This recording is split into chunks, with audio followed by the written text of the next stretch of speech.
in progress. Meeting is being live streamed. Okay.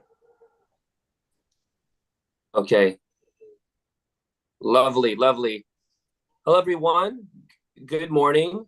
Happy Sunday.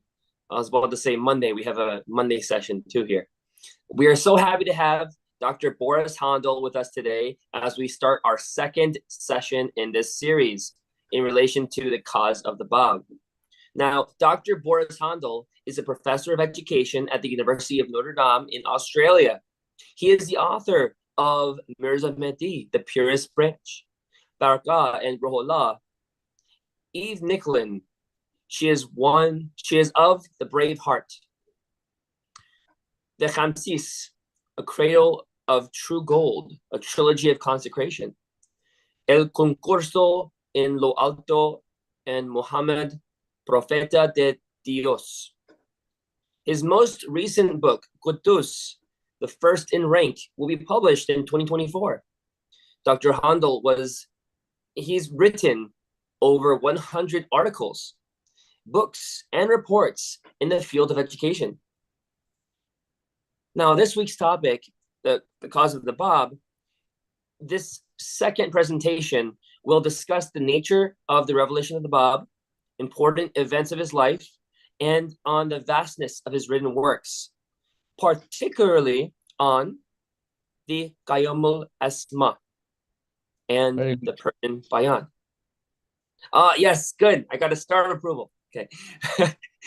So this analysis that he'll provide will follow on the many purposes of the religion of the Báb, including its greatness, the universality of his mandate, and the aggressive opposition that the new teachings attracted in 19th century Persia.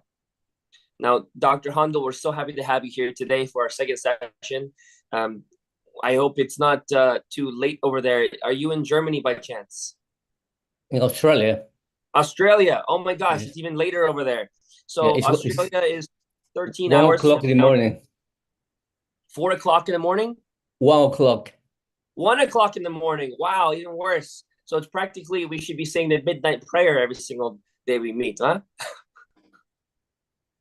So we're so happy to have you here with us. And without much further ado, just one point, everyone. If you want to watch the first session with Dr. Handel, we welcome you to go to Clearwater Baha'is on YouTube to see the channel where we've posted this video. And secondly, on the Baha'i Center for Clearwater on Facebook, where you can also find not just this video, but the video for the former session 1 that occurred last week. And just so everyone knows, we started this sessions on July 7th, 2024, and this is July 14th. We appreciate it, Dr. Handel. We're ready to go. Thank you, John. Thank you for the nice introduction. Thank you, everyone, for coming. Nice to see you again. The plan for this session was to talk about both the Qayyúmu'l-Asmá and the Persian Bayán, but I think we will have time only for the Qayyúmu'l-Asmá because itself is a big topic. So probably we can leave the topic of the Persian Bayán for for the next or the other session. Great. So today we are talking about the role, the position of the Qayyúmu'l-Asmá in the face of the Báb. In doing so, we are going first of all to talk about the importance of the Qayyúmu'l-Asmá. And because the Qayyúmu'l-Asmá is the story of Joseph, we are going to review the story of Joseph. And once we are familiar again with the details of the story of Joseph, then we are going to look at the implications and how this story of Joseph is seen in the writings of the Báb and in the writings of Baha'u'llah. So that's the plan for today, okay, for this morning. So having said that, we are going to start sharing the screen. 1, 2, 3. Share the screen. Here you are. Oops, no, I need to this, make it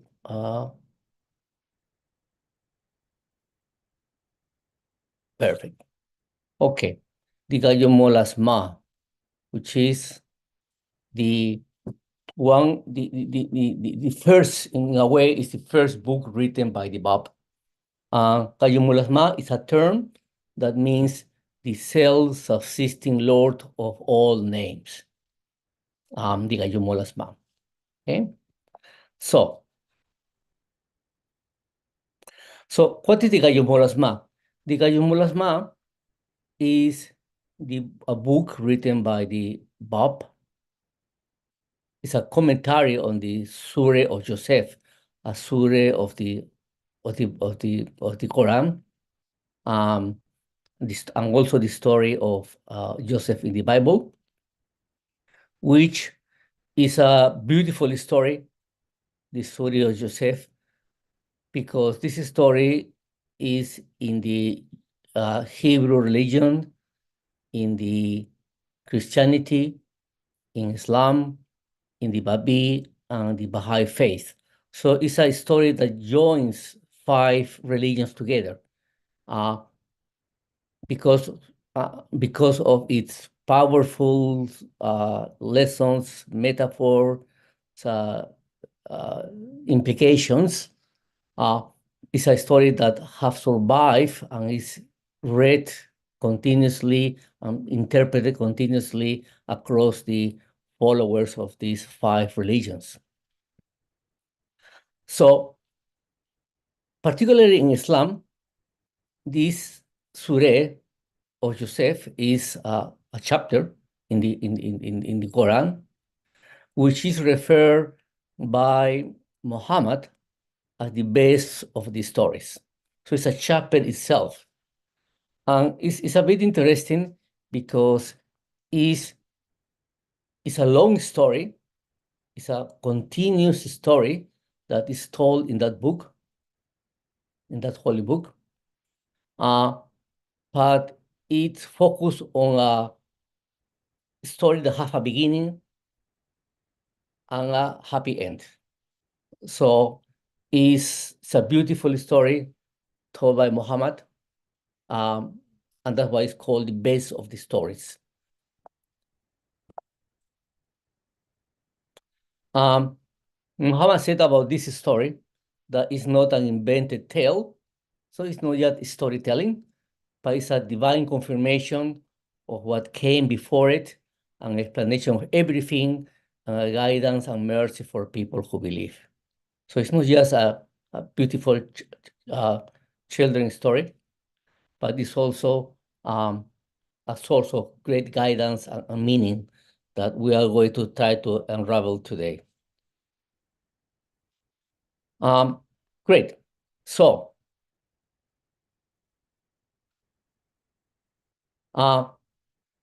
in the Bible, in the book of Genesis, this story is told from chapter 37 to chapter 50. And similarly, that in the Quran, the story of Joseph is the longest narrative in that holy book, in the Hebrew Bible, which looks like a novella, because it has, as I said, a beginning, middle part, a crisis in the middle, a resolution of the crisis, and an end. In the Christianity is also remembered because Joseph is shown as a symbol of faithfulness, forbearance, and suffering. There are some differences between the Bible and the Quran version of the story, but in general, they form a consistent narrative about the role of Joseph as a messenger of God, as a prophet of God to humanity.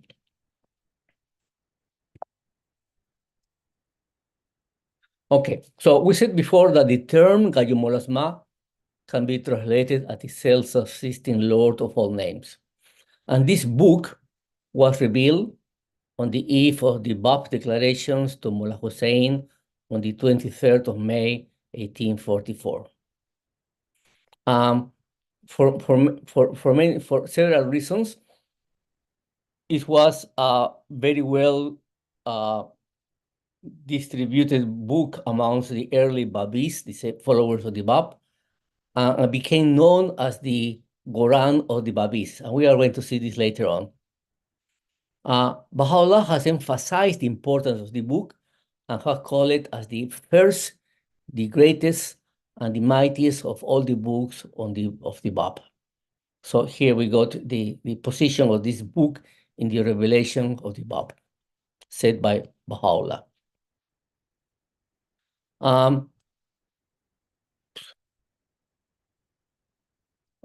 So according to the Bab, this book was completed in 40 days after he declared his mission to Mullah Hussein, and is divided into 111 chapters, because the original surah of the Quran on Joseph is divided into 118 verses.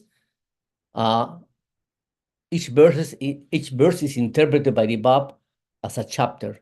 So this commentary of the surah of Joseph by the Bab have 118 chapters, and each chapter have exactly 32 verses in each.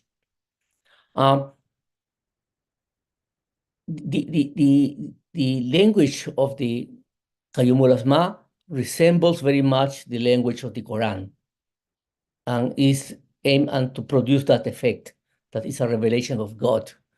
For example, each surah starts with the phrase, "In the name of God, the merciful, the compassionate." Each surah, like in the Quran, starts with a set of disconnected letters. The Bab uses very often the expression "his servant," "this is a book," or "a book," which are expressions that run throughout the Quran. It's written in a rhyming prose, so it's a beautiful book to be read alone, like the Quran, which means it's not only for study, but it's also for recitation.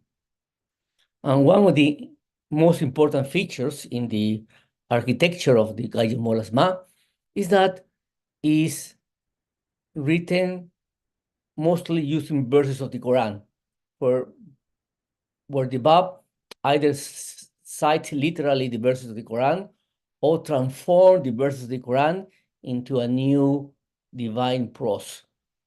So it's a sign of the authority of the Bab as a new manifestation of God to transform these verses and create a new, what's called a badi revelation.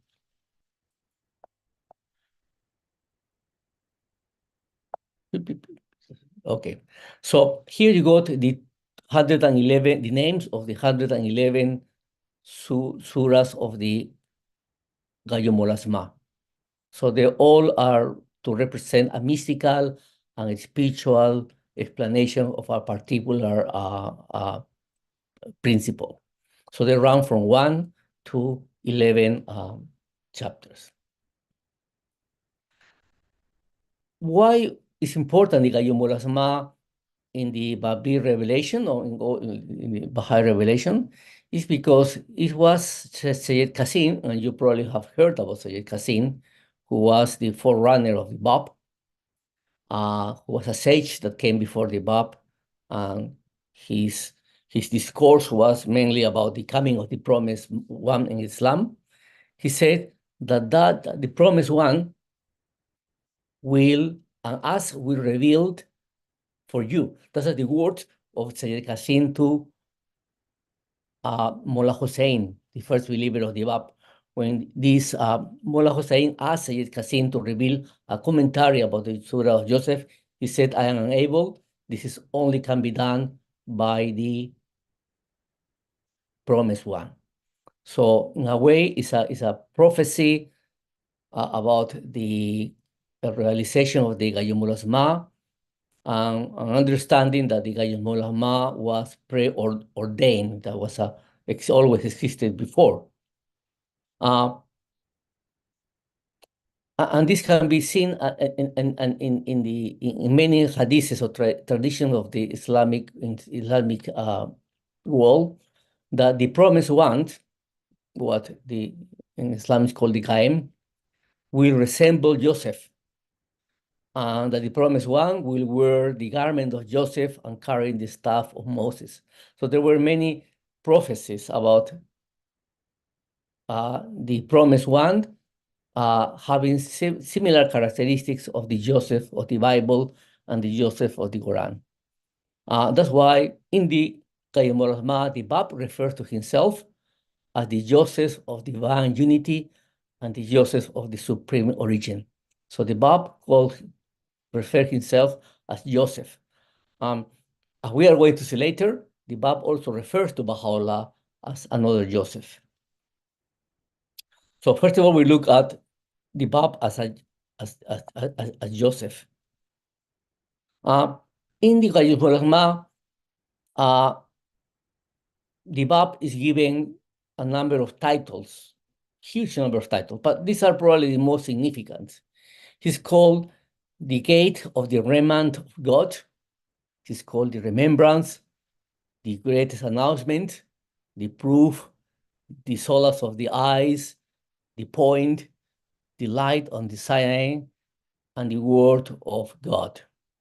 Now, each of these terms have been chosen because they have a very profound theological implications. They look very nice, of course, but if we look, for example, at the first four of these two, there are specific references to the promised one, to the Qayyum.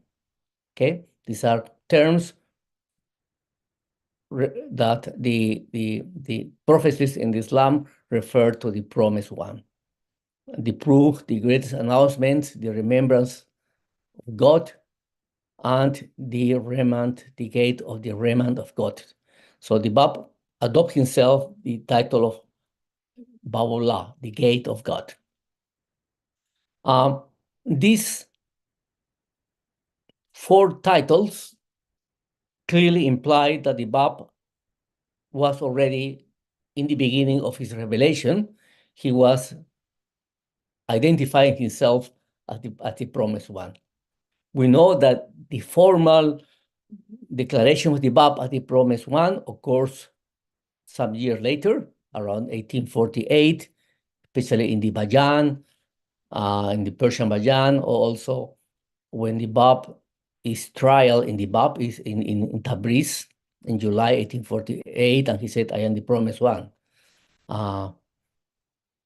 So these are clear indications that the Báb, right at the beginning of his mission, he's declaring, identifying himself as the Qayyum, as the promised one. Then you go the next one, solace of the eyes, the point. These two identify the Báb as an independent manifestation of God. So solace of the eyes is a term given in the Quran to Moses, and Moses was an independent prophet of God, a manifestation of God.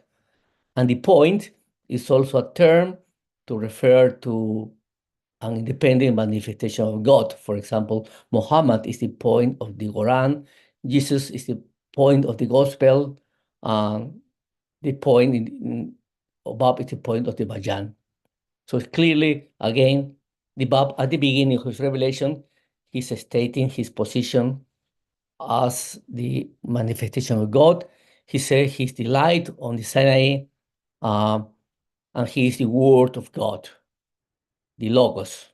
If you remember, the Bible says in the beginning was the verb, and the verb was with God. So here is the Báb identifies straight with the concept of the word of God. And here we got this statement of the Báb also in the Qayyúmu'l-Asmá, when he said, "The Lord has in truth inspired me. Verily I am God. He beside him, beside whom there is no other God. There is no other God. I am indeed the Ancient of Days." So here again, the Báb is speaking in the voice of God. Not that he's God, no, the Báb is not God, but he's speaking as a manifestation of God, as a conveyor of the word of God, meaning that he is claiming be the revealer of divine verses. Now, this has serious implications, particularly in Islam, because the only person who is entitled to reveal divine verses was Muhammad or Jesus or Moses, but nobody else has this right to say that I can reveal divine verses. Is an attribute of the manifestation of God. So that's why the writings of the Báb himself create such a tumult, because he was claiming this special position that at least the Islamic world since the end of Muhammad, passing of Muhammad, didn't have any verse revealed to God. For 1,260 years, the humanity was living without direct revelation of the verses of God. So let's talk about Joseph, okay? This is a summary of the story of Joseph in the Bible, okay? Joseph is Abraham's grandson. He's the son of Jacob, and is also considered a patriarch and a prophet.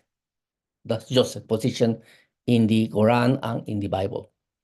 As you remember, he was sold into slavery by his brothers, and then he became the most important Egypt magistrate. Later, while buying grain in Egypt for the family, the Joseph brothers recognized him only through a sequence of unexpected events. Then Joseph was finally reunited by his father, Jacob, and forgave his brothers. So the central thing of the story is all the test that Joseph had to undertake from youth to maturity as an example of patience and forgiveness and submission to the will of God. That's the main message.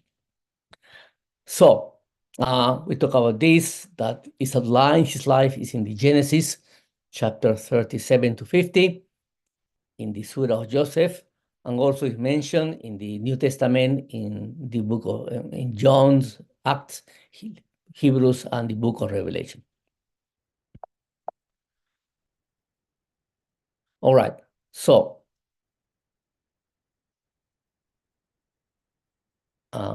give me a second, I have to move this.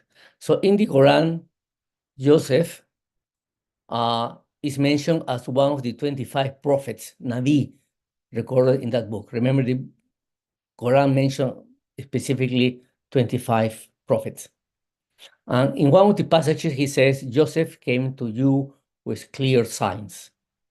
And Baha'u'llah confirmed in the Kitabegan the position of Joseph, but he's not a manifestation of God, he's just a minor prophet.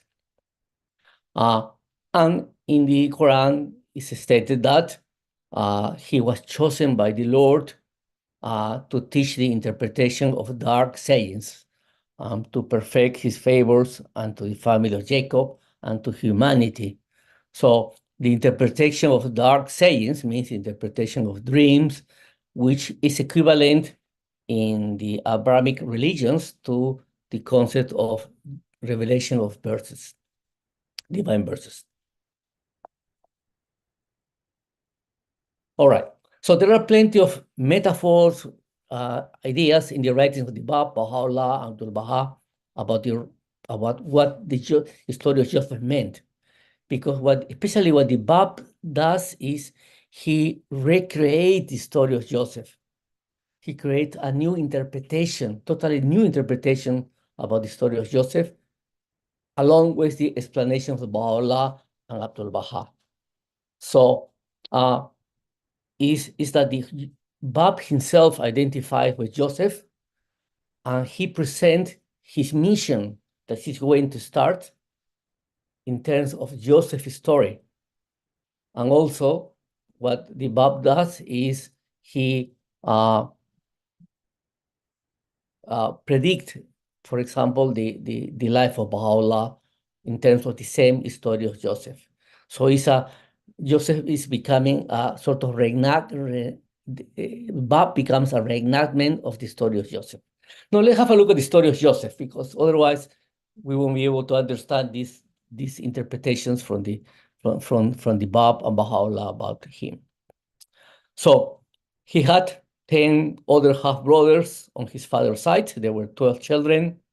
He was the 11th. He was born when Jacob was 91 years old, and he's believed to have born around 1590 BC. He married Asenath and had two sons, Manasseh and Ephraim. When he was a young man, he had two dreams. In the first one, he saw himself binding sheaves in the field with his brothers, and his own sheaves stood straight while his brothers' sheaves bowed low to Joseph.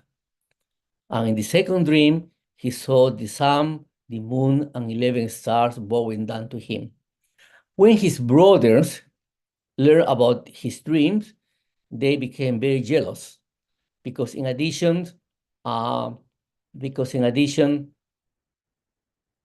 Joseph was very much loved by Jacob, because as we said, he was born when Jacob was very old, and that's why he got the number of the name was Joseph. It means he will add.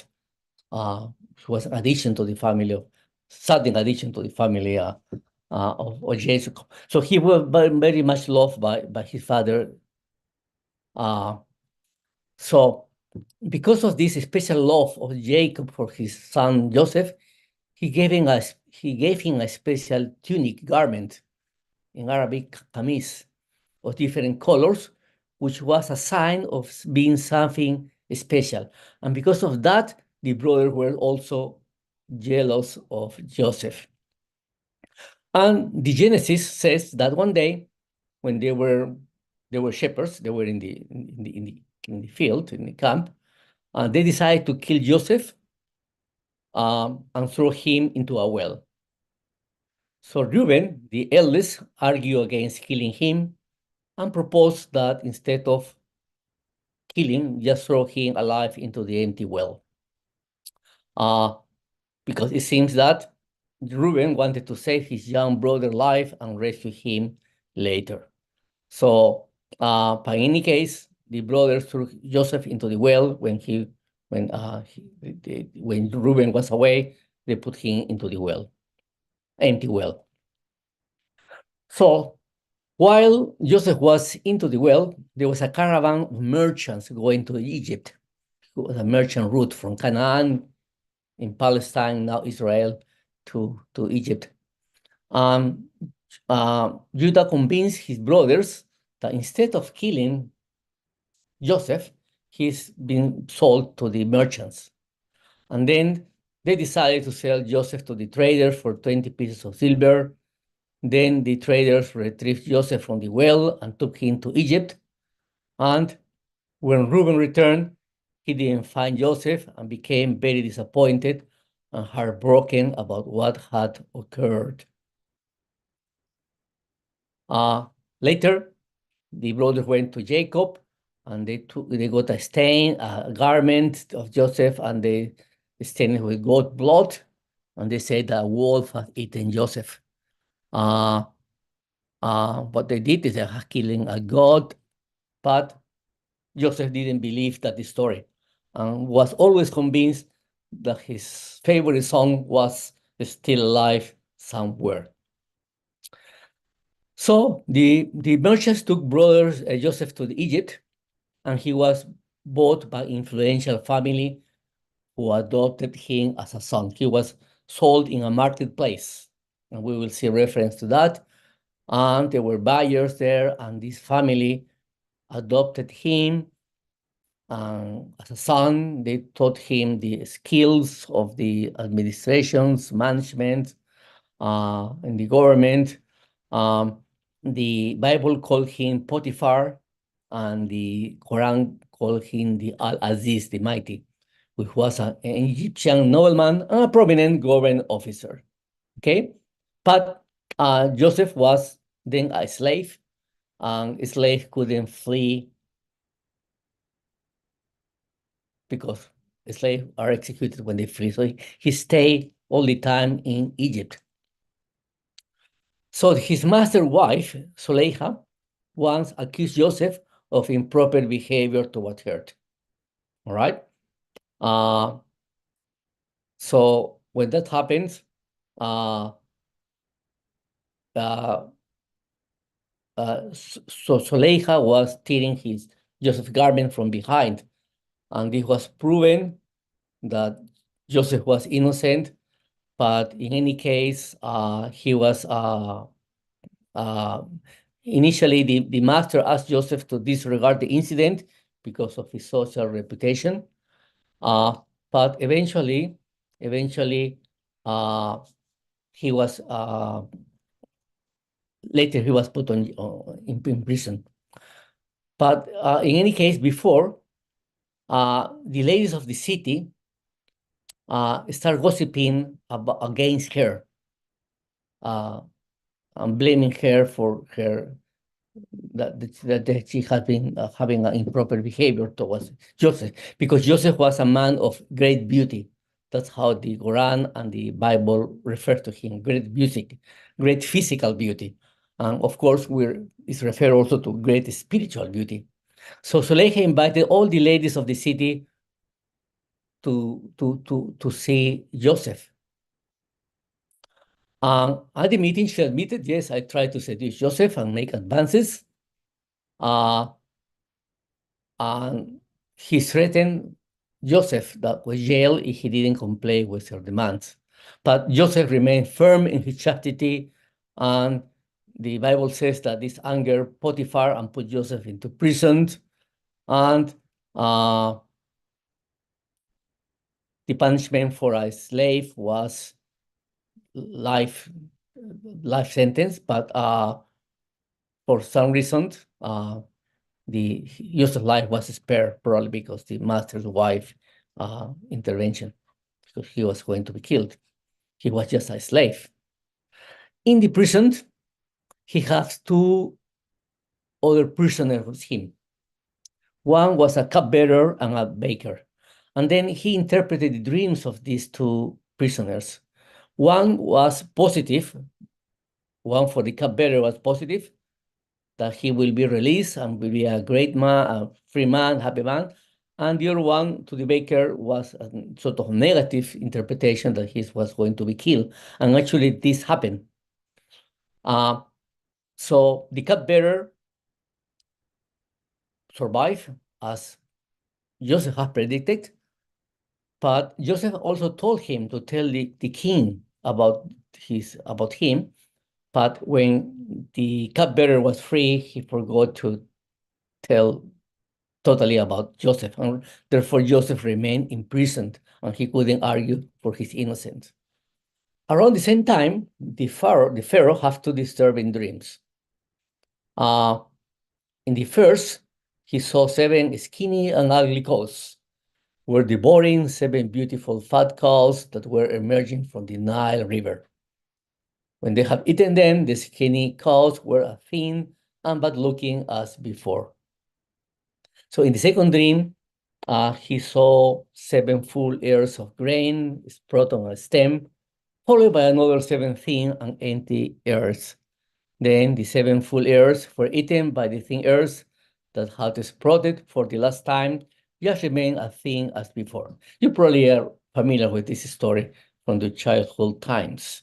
Everyone remember the story of the 7 skinny and the 7 ugly cows. So this man, the cupbearer, was in the Pharaoh's court and told the Pharaoh that there is a person who interprets dreams very well. So the monarch called Pharaoh to his court, and he said to the Pharaoh that these 7 cows means 7 years of prosperity, and the 7 skinny cows, 7 years of famine. So the Pharaoh was very impressed by Joseph's story, by Joseph's interpretation, and he appointed him the second in place in his kingdom. And according to the book of Psalms, the famine is said to have been called by God. So it was sort of a God plans involved in all these developments. But this famine extended to other countries, not only Egypt. So people from other countries start coming to Egypt to buy grain. Amongst them were Jacob's brothers, who were living in the land of Canaan, about 400 kilometers away. And they came to buy grain, and they approached Joseph because Joseph was in charge of distributing the grain. But Joseph was a very strict administrator because he only gave grain to people who he count the heads of the people in front of him. So he gave the exact rations to the people who were in front of him. So here you got a picture of the brothers. So Joseph sent his brothers back to Canaan, but he said, in order for me to sell you the grain, you have to bring all your brothers, including the youngest one, Benjamin. All right. So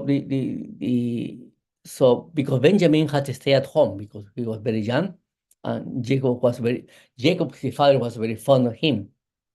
So therefore, they came back empty-handed, and they were about to come back to Egypt, but they have to ask Jacob to allow Benjamin to join the group. And Benjamin, as I said, Jacob was very reluctant, but finally he let Benjamin go. And in Egypt, Joseph disclosed his identity to his little brother Benjamin. He was also he was Rachel's son, but he didn't disclose his identity to the other brothers. So Joseph therefore sold the grain to all the brothers. They were going back to Canaan. But on the way to Canaan, Joseph hid the king's drinking cup in Benjamin's belongings, claiming later that his younger brother was a thief and had to remain in custody. So the brothers were very upset, of course, because they knew that was his brother in the first place, but also Jacob, the father, was very fond of him. He would get very upset because of that. They volunteered to be in jail instead of Benjamin, but Joseph didn't accept. So Benjamin stayed with Joseph, and the brothers returned to Canaan. So then the brothers couldn't. At that time, they couldn't understand the Joseph identity because Joseph pretended that he didn't speak Hebrew. So there was no way that they couldn't recognize Joseph. So when the brothers arrived back in Egypt again, Joseph told them who he was. He revealed himself again and pardoned them, and there is a reconciliation between he and his brother. That's why Joseph is an example of forgiveness and patience and love to humanity. At that stage, Joseph asked them to bring his father from Canaan to Egypt, and to that effect, he sent his garment. Joseph gave his garment, and we are going to see the metaphor of the garment later on. And it said that when they were approaching Canaan, Jacob inhaled the sweet scent of the garment and recognized as belonging to Joseph. He was sure about Joseph, reassured that Joseph was alive. When he put this garment on his face, he recovered the vision because he lost his vision of so much crying for his missing son, Joseph. So they came back to to Egypt, Joseph sent a special chart and an army with all respect to bring back his father home. When he saw his father, Joseph said, "Welcome to Egypt, and you will be safe here." And the Quran says that he raised his parents upon the throne, which is a very powerful metaphor that we are going to see later on. So this whole saga took 4 journeys back and forth to consummate this journey of Joseph. Now we are again familiar with the story of Joseph, and we can interpret that story because it have a lot of meaning, spiritual meaning. One of them is that Egypt, in the writings of Baha'u'llah in this case, also in the writings of the Báb, call it Egypt as an Egypt of love. It's not a geographical place. It's a place of, it's a spiritual place. It's a spiritual stage of the mystical development. He called the Egypt the celestial Egypt, or the Egypt of the spirit. That's what Abdul Baha says. Where Egypt is the Joseph-like beauty of the friends resides.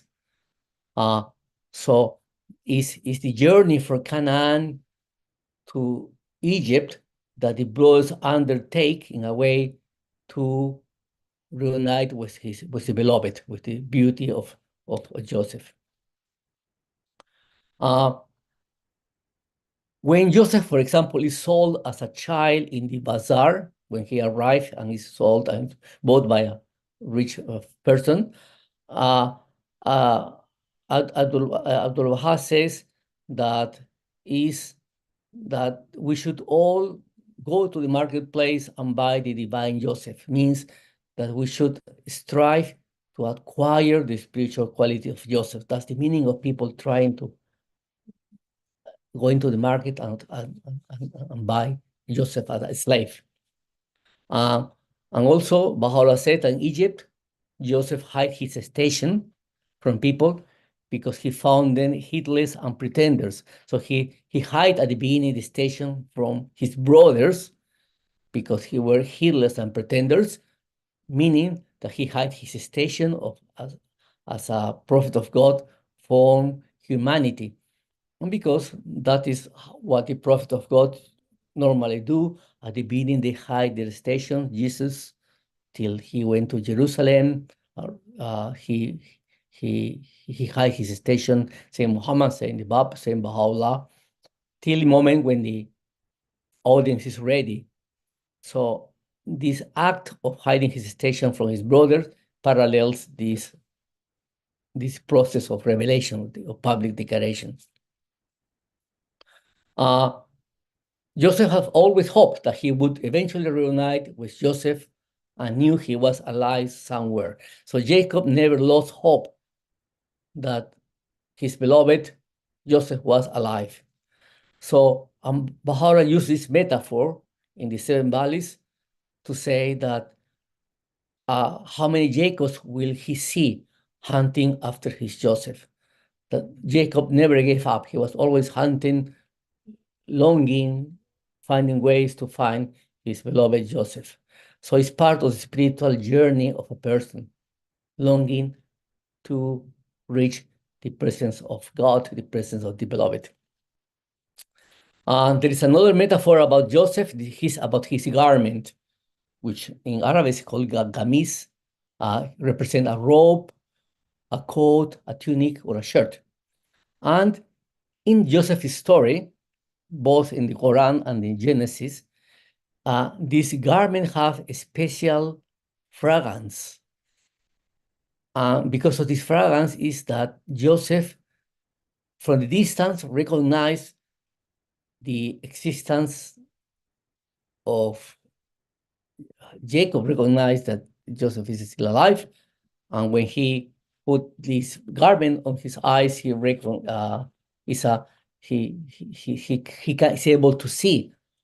And this is a metaphor of a spiritual sight, not a physical sight, because he's able to recognize Joseph, the prophet of God. So that's the metaphor of been blind before. There's no recognition of the prophet of God. The Hebrew Bible called a coat of many colors called Kethoneth, which was a symbol of authority at that time. But it has more meanings. They have different meanings, not just one meaning.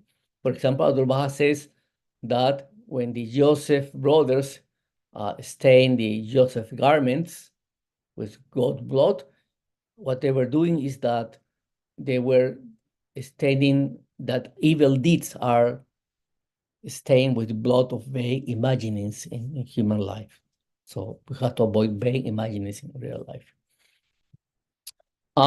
So the Baha'i writings also explain that Joseph's garment is a metaphor for recognition of divinity, right? It happens also in the Bible, in the history of Jesus. For example, in Matthew 14:35, we read that people brought all their sick to him and begged him to let the sick just touch the hem of his garment, and all who touched were healed. And in the Quran, Joseph says to the brothers, "Go and take this garment of mine and lay it over my father's face, that he will recover his sight." So as seen before, when the brothers returned from Egypt, Jacob from the distance senses the fragrance of Joseph's shirt and says, "You may be think I am senile, I am certainly sense the smell of Joseph." So more interpretations from the Báb. So according to Nader Sayedi, it's quoting people just directly here, when the Báb interpret the meaning of the obedience of the moon, the sun, and the 11 stars, that was the dream, the first dream of Joseph, he was recognizing its recognition of the Báb by Muhammad and the 12 Imams. The Imams are the direct descendants of Muhammad, who are considered the guides of humanity for the next 12 generations after Muhammad. And this is a comment from Muhammad Hosseini. When Jacob urged Joseph not to tell his dream to his brothers to avoid jealousy, what he was saying is the Báb should not reveal the whole truth to the people and should be patient with them. Again, the moment that the period when the manifestation of God, they keep their revelation hidden till the time when people are ready. Okay, and here we go to Jacob's observations to his son. And Jacob says to Joseph, "Thus will thy Lord choose thee and teach thee the interpretation of his stories." It means that God hath chosen the Báb as the recipient of his revelation. Okay, this is an interpretation that the Báb does in the Qayyúmu'l-Asmá. So the whole story of Joseph is rewritten again with totally different meanings, far away from the historical context. The historical context is reenacted, is transformed into a new discourse, into a new story. For example, when Joseph is put in a deep, dark well, is because when the well, in this dark well, all the differentiation or distinctions are obliterated.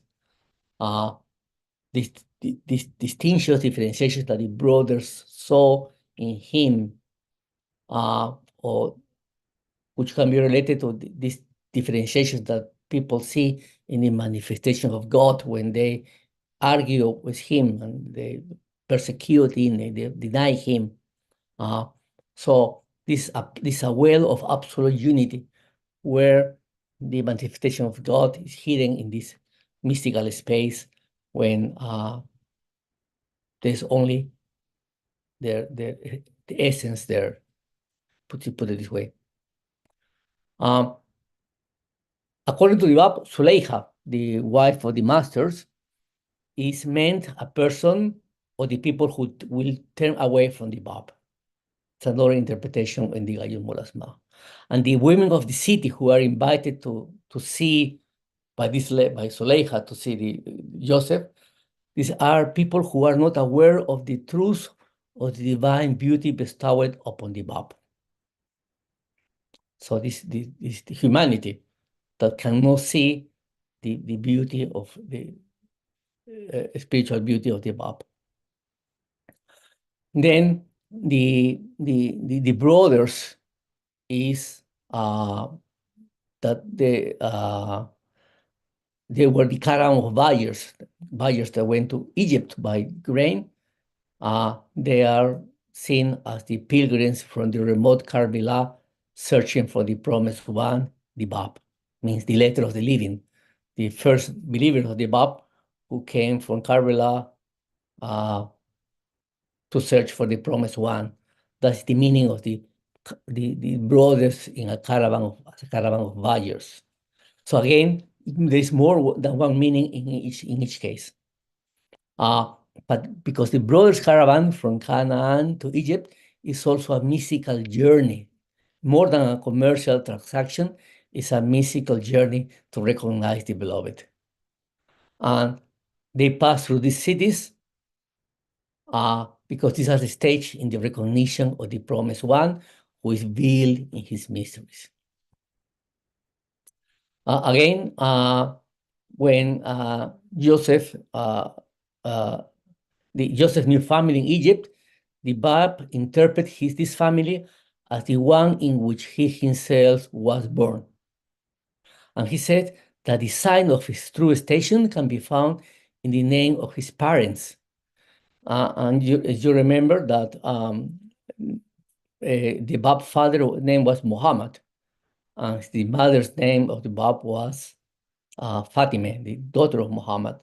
So he says in his family a reflection of the family of the Prophet. And as you know, Báb was a descendant of Muhammad. He also states that his grandfather was Abraham, implied that the Báb is also Joseph, because Joseph is the grandson of Abraham, and Muhammad comes from Abraham. Later we are going to see that they all come from the same root. Oops.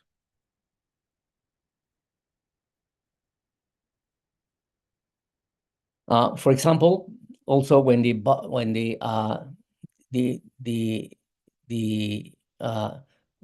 two prisoners that were with Joseph in the prison in Egypt, and if you remember, he was interpreting his dream. The Báb says in the Qayyúmu'l-Asmá that the cupbearer, the one who was promised to be released and free and happy, represent those who recognize the Báb. And the baker, the one who dies after 3 days, is executed after 3 days, represent those who deny him. When the Báb emerged, when Joseph emerged from the well, it means, according to the Báb in the Qayyúmu'l-Asmá, the Báb emerged from the dark of absolute unity. When he emerged and he declared his mission, he becomes public, he becomes evident, he comes to light. When Joseph asked his guards to put money, so when the brothers come back to Egypt with grain, and he finally sells the grain, he hides money into the brothers' saddlebags. And the reason why the Báb interpret this not as a physical act of putting money, but as the putting signs of him into their souls, so that they can eventually recognize him.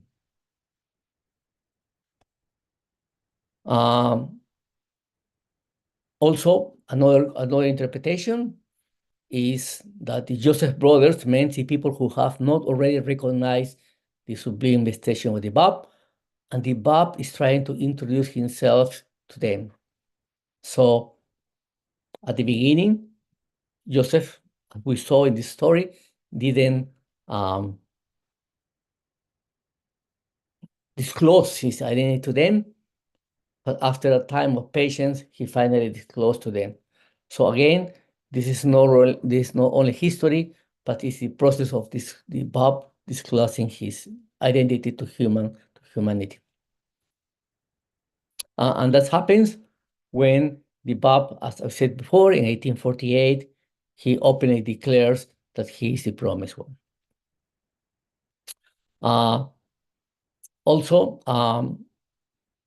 he says that Jacob means Muhammad, the messenger of God, and that his descendants are the imams of the Islamic faith. So it's another interpretation that the Báb says about Jacob.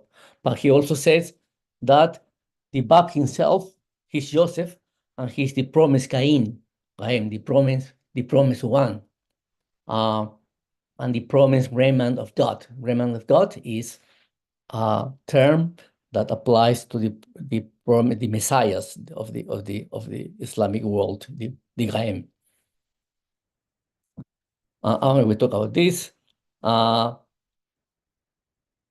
There are other interpretations which are require a bit more of knowledge about the Islamic context. The Báb says that the protection of the sun, the moon, and the stars before Joseph in his first dream means the protection of Muhammad, his daughter Fatimeh, and the Imam's descendants and successor of Muhammad. This is a very interesting one. He says that the 7 year of abundance represent the 7 years of his revelations, the 7 lunar years that from 1844 to 1850, 6 years Gregorian, 7 years lunar years, of his own revelation. And the year of dryness and happiness will be the years when people will turn away from him. And he also said in the second dream that the 7 green ears are the 7 letters of his name. And the name of Báb is Ali Muhammad, which has seven letters. So as you can see, it's a total reenactment of the story of Joseph. And he says that he has the power. He says that by the power of Joseph in Egypt, it means his own power to convey the revelation of God. So it's not Joseph's power, it was not political power in the historical context, but in the context of the divine narrative is his power to convey the revelation of God. We talk about this. Then Baha'u'llah says that the food that Joseph stockpiled and provided as the chief magistrate of the country was not really material. Well, it was probably material historically, but ultimately was spiritual food that he kept and he gave to people, his teachings. We also know that the power of Joseph was a power which was spiritual, but he says that his court, where according to the Quran, he said he sat his parents into this throne, that this court was spiritual court. And we always find in the writings of Baha'u'llah, especially in the 4 valleys and 7 valleys, that he refers to a throne.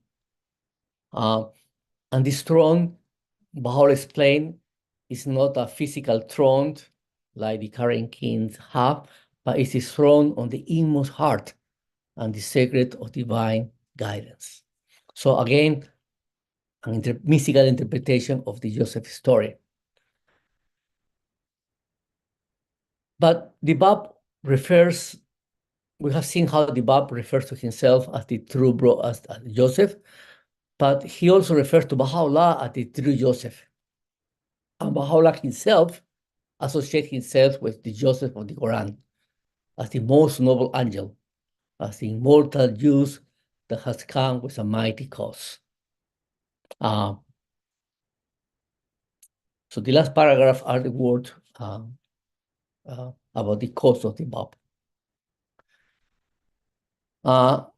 The mystical fragrances of Joseph's garments. Again, coming back to Joseph's garments, means that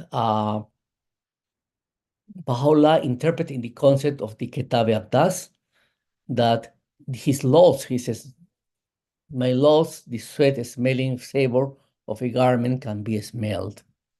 So it's a spiritual fragrance coming from his laws as well. And then in the four valleys, Baha'u'llah says about the most eccentric fragrance of the garment of Baha, from the Joseph of Baha, and he added, barely he seemed near at hand, though ye may think he's far away. That Joseph is very close to us. Even he's far away in Egypt, he's very near to us. We talk about the curative effect of Joseph's garment. Baha'u'llah also refers to this, and he related to recovering his recovering his inner eye. It's the inner eye of the human being that we should look at it, not the outward eyes, but in the process of spiritual journey and development, we should open the inward eye, the inner eye. Again, Egypt is a place of revelations. And in the Baha'i faith, Baha'u'llah explained that refers also to Baha'u'llah. He's the ruler of Egypt, of the spirit. And he has become resplendent in the midmost heart of the world. So these are metaphors about Joseph that also come through in the Baha'i faith. And all these buyers that were busy with the water and clay, with the buying grain, buying wheat, is interpretation of pursuing our selfish desires and being deprived of beholding his countenance, because the buyers, the brothers, go to Joseph, they ask for wheat, for grain, but they cannot recognize his countenance. So it also refers to the concept of covenant breaker. Chogi Fendi says that one of the purposes of the Qayyúmu'l-Asmá is to forecast what the true Joseph would, in a succeeding revelation, dispensation, endure at the hands of one who was at once his arch enemy and blood brother. It's referring to Mirza Jahja, how Mirza Jahja, Baha'u'llah's brother, turned against him and broke the covenant. So the story of Joseph is the story of betrayal. In the case of Baha'u'llah, is the betrayal of his own brother. In the case of the Báb, is the betrayal of his own people, especially the first companions, the first group of the first group of the followers of Sayyid Qasem, they're called the Shaykhi, that their purpose was to study about the promised one so they can easily recognize him, but they turn away from the Báb. So it's a story of betrayal also for Joseph, for the Báb, and for Baha'u'llah. Also, the Bible and the Quran refers to Joseph's physical and spiritual beauty.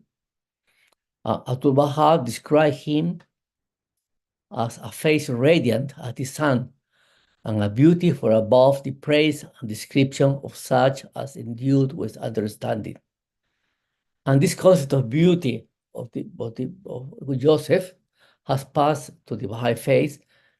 For example, we refer to Baha'u'llah as the blessed beauty. What we say, blessed beauty, Jamali Mubarak, for example, or ancient beauty. It refers to this concept of beauty that comes from the Bible and the Quran. That's why Baha'u'llah says, "Not is seen in my temple, but the temple of God, and in my beauty, but His beauty." Similarly, Abdul-Baha compares Joseph being thrown into this well to Baha'u'llah being thrown into the prison of Akka, where they were suffering agonies all through the night. The first night, as you remember, when Baha'u'llah arrived with his family, they were they were refused any food, any water, and there was a whole agony even for children. They didn't provide any food. And then he says that the Báb, we know that he comes from Muhammad, from the line of Muhammad. He was a Sayyid. But Muhammad at the same time is considered a descendant of Jacob through his wife. So you know Hagar. Abraham has three wives: Sarah, Hagar, and Keturah. Sarah is considered the mother of the Jewish people, and Hagar the mother of the Islamic Muslim people, the Arabs, and Keturah of the Persians. So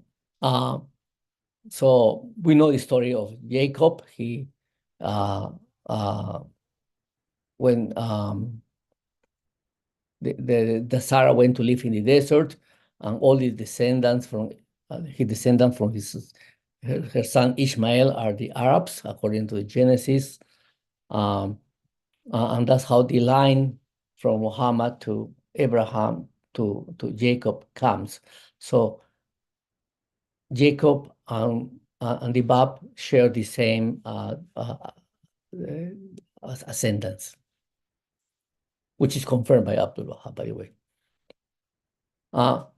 Another similarity is we talk about that the Báb and the Joseph were sent to prisons.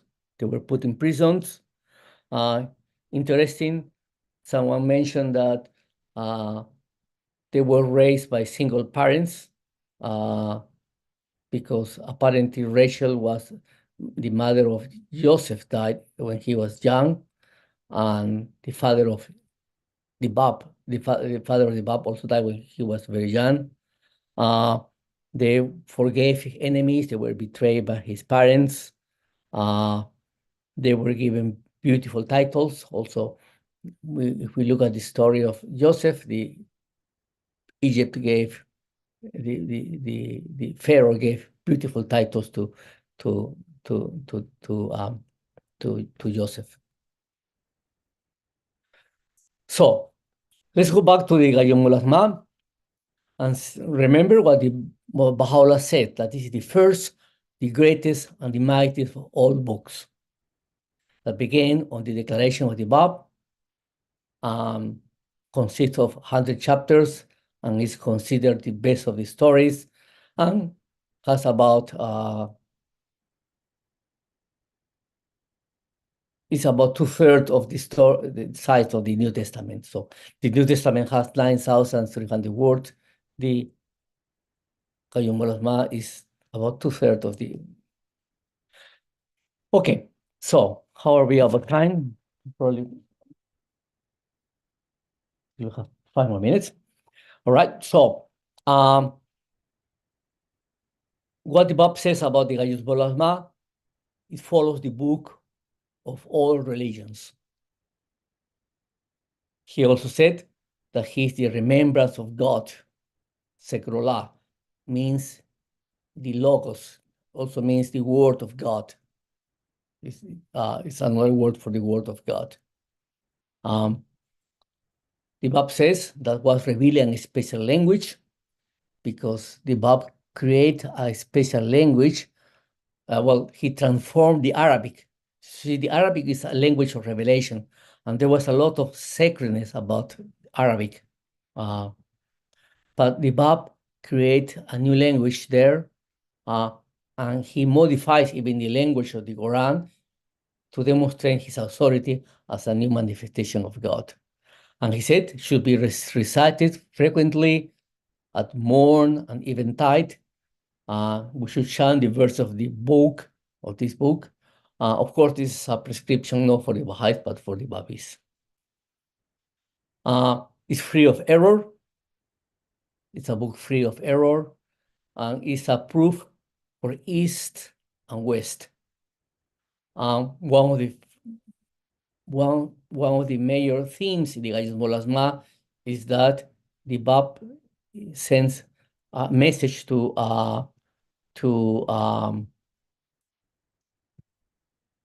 in his Universal Declaration,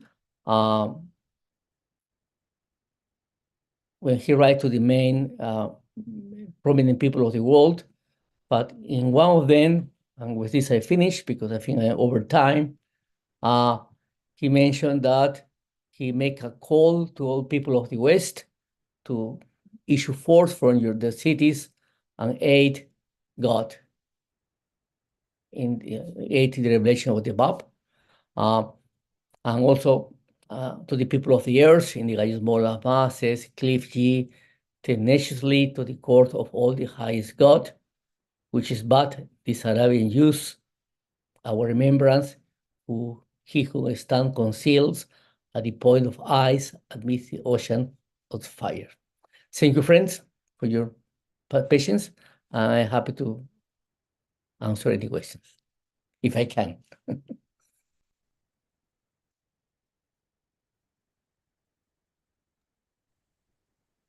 Hello, friends. So now would be the time if you have questions. Let's check the chat and let's see.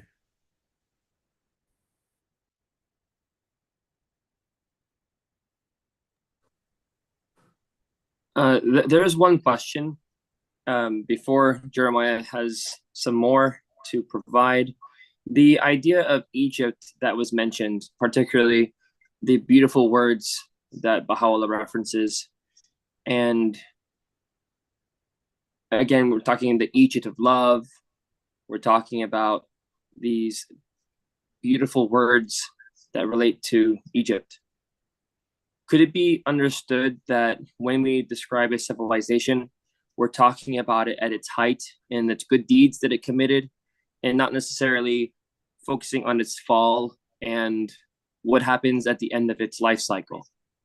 Is this at all relevant, or is this something that has some merit? Yeah, it's a beautiful thought, right? So in the Qayyúmu'l-Asmá, the Bab doesn't really give up specific interpretations. Those are interpretations that these authors that I cited, like Muhammad Hosseini, like Nader Saidi, they understood as they read and what the Bab sort of meant, what he wrote in Qayyúmu'l-Asmá. But the Bab doesn't say this is the interpretation as it is, because as you can see, the buyers, the caravan of buyers, have multiple meanings as well. So there are therefore three layers of interpretation. One is the Bab himself, which is far beyond our understanding, and so rich that itself generates multiple meanings. Our own understanding of the word of the Bab in the Qayyúmu'l-Asmá, and then which are helped by what Baha'u'llah Abdul Baha wrote, for example, about the Egypt not as a geographical place, but there is also a endless space for our own interpretations, because that's the purpose of the books, to create some sort of synergies, spiritual synergies, reflections. So I think all these comments are valid at the personal level, and they are beautiful reflections. That's really beautiful to think about, because this idea that you look at things in their life cycle, we've talked about in the Baha'i writings, we talk about the subject of seeing things by what they manifest, such as the flower of yesterday being the same as the flower of today. Though they're not identical, the idea of the qualities manifesting again and again is something beautiful. Likewise, when Egypt manifested some beautiful qualities, seeing that in the height of its glory, not focusing on just one particular aspect of its life cycle, but focusing on what it gave the world, is something that's an interesting perspective as well. Like every society brings something, but like a dying flower, you don't focus on its death, you focus on what it was when it was beautiful, I guess. But there's another question from YouTube, and this is from Sterling1 asking, is the story of Joseph just allegorical, or did the events happen as described? Is there anything in the writings that speak on this? And unless Sterling clarifies, I'm presuming the writings meaning the holy books and also the Baha'i writings. Is there anything that speaks on this? Difficult to say, because it was according to the Genesis and according to the New Testament and the Quran, and Joseph did exist, right? He did exist. Okay. From an archaeological point of view, and I don't pretend I know the topic well. There is a lot of number of studies has been done about the permanence of the Hebrew people, Jewish people in Egypt. They stay, I believe, 300, 400 years, because they moved from Canaan to, Joseph brought all his people from Canaan to Egypt. And they stay for 300, 400 years. So the Pharaoh in time of Joseph was a very kind, very generous, very nice Pharaoh. But the other ones, they start to deteriorate their attitude toward the Jewish people. So they become oppressed for all these centuries, till finally Moses, using the story, Moses took them back to the Holy Land, took them back to Canaan. And that was one of the prophecies that Joseph said, that you eventually will come back back to Canaan. So there is a whole metaphor there that Joseph also give a message of hope and continuity to the Hebrew nation, but also a message of hope for humanity. Because if Joseph didn't go through all these trials, right, then the whole story wouldn't have happened, and the return of the Jewish people to Canaan wouldn't have happened, for example. So there is a reason for that, and that's also the meaning of the sufferings of the manifestation of God, like the Báb, like Baha'u'llah, like Jesus Christ, like Muhammad. So they created a change in the course of history because of what they did, because of their life. They altered the course of history. What we saw here, hopefully a better place. I mean, something must have improved from 2,000 years ago, 2,000 years ago, is a result of this effect of this manifestation of God, the spiritual energy released to humanity. So in this context, there is a historical frame about the effect of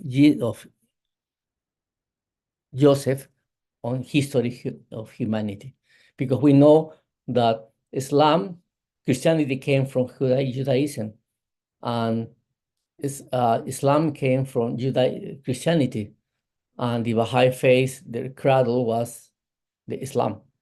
So it's all a continuity that has been inspired by the story of Joseph throughout 3,000 years.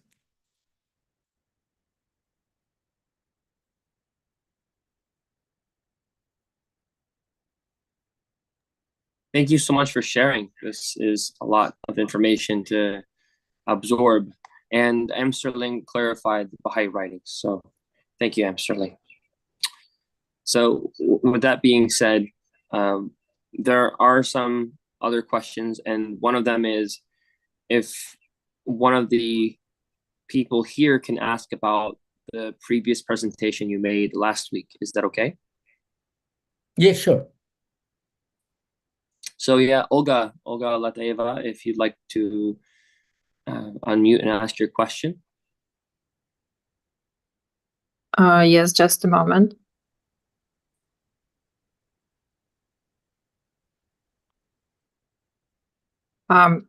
There is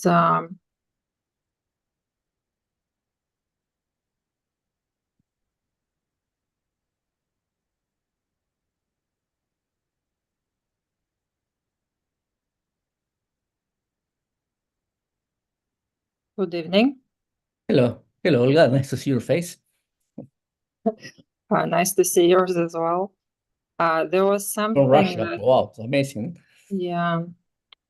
There was something that you talked about in your previous presentation, and the question is,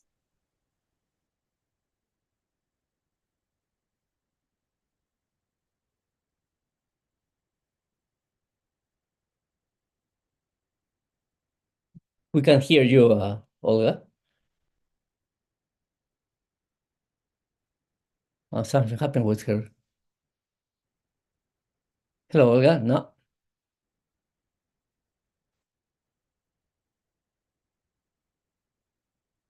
You put her question in the chat room. Is it? Having internet okay. issues.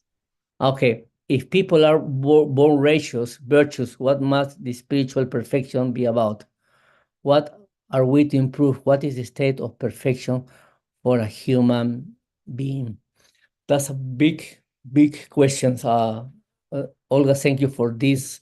Look, that will devote a whole talk probably.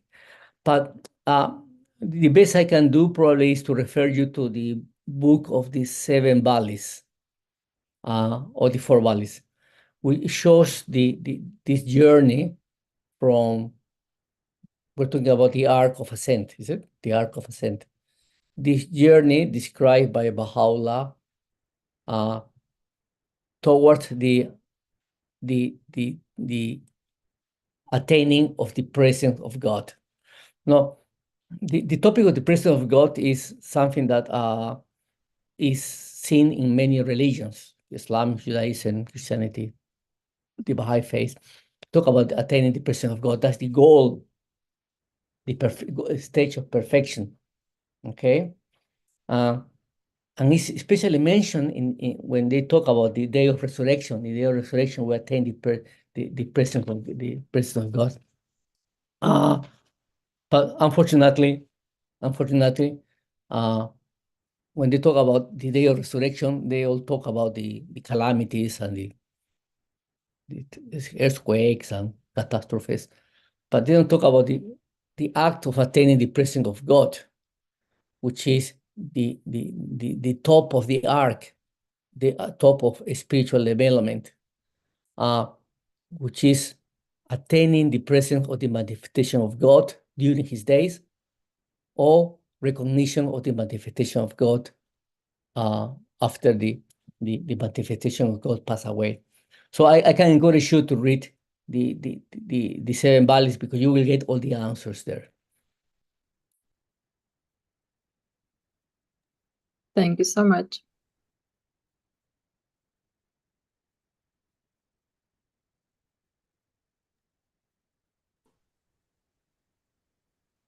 Thank you, everyone, for asking all the questions you have today. It meant a lot that we could reflect on this and have some internal dialogue to help understand what we just read. There's one last question, and I think we can close out for the day. That particular question would be, as it relates to what we've read, where can we find the Qayyúmu'l-Asmá to learn more and read for ourselves? Yeah, so the Qayyúmu'l-Asmá has not been totally translated. Okay, there are. I would encourage you to get this book, Selection from the Varieties of the Báb, which present a number of selections from in the first part of the Qayyúmu'l-Asmá. So say from page 41 to 73, there are chapters, there are topics selected by the Baha'i World Center about what is the central topics of the Qayyúmu'l-Asmá. So if you want to read, if the question is about reading directly, I would strongly suggest you to start from this book. And there is many other, there is a lot of literature about chapters about the Qayyúmu'l-Asmá. You got, for example, this book, A Most Noble Pattern. There is a couple of chapters about the Qayyúmu'l-Asmá. You got this book, Studies in Baha'i Religions, Volume 5. There is a beautiful chapter by Todd Lawson on the Qayyúmu'l-Asmá. There's a summary of the Qayyúmu'l-Asmá in God Passed By. Very concise, very precise. But there are about two or three pages about the Qayyúmu'l-Asmá. You get also Gate of the Heart by Nader Saidi. There's another volume here. The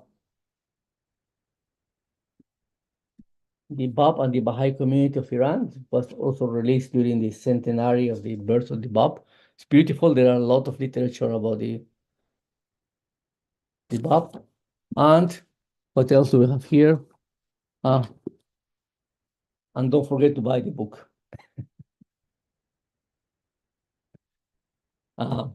Yeah, so it's a very interesting topic. The Qayyúmu'l-Asmá just focus on the Báb as the Joseph, divine Joseph, Baha'u'llah as the divine Joseph. Even Baha'u'llah says that Qudus can be compared to Joseph of the Bible and the Quran. And there is a lot of provision. Yeah, thank you for the message on chat. Yeah, there is a lot of provisional translations also in different websites. Provisional translations which convey the meaning.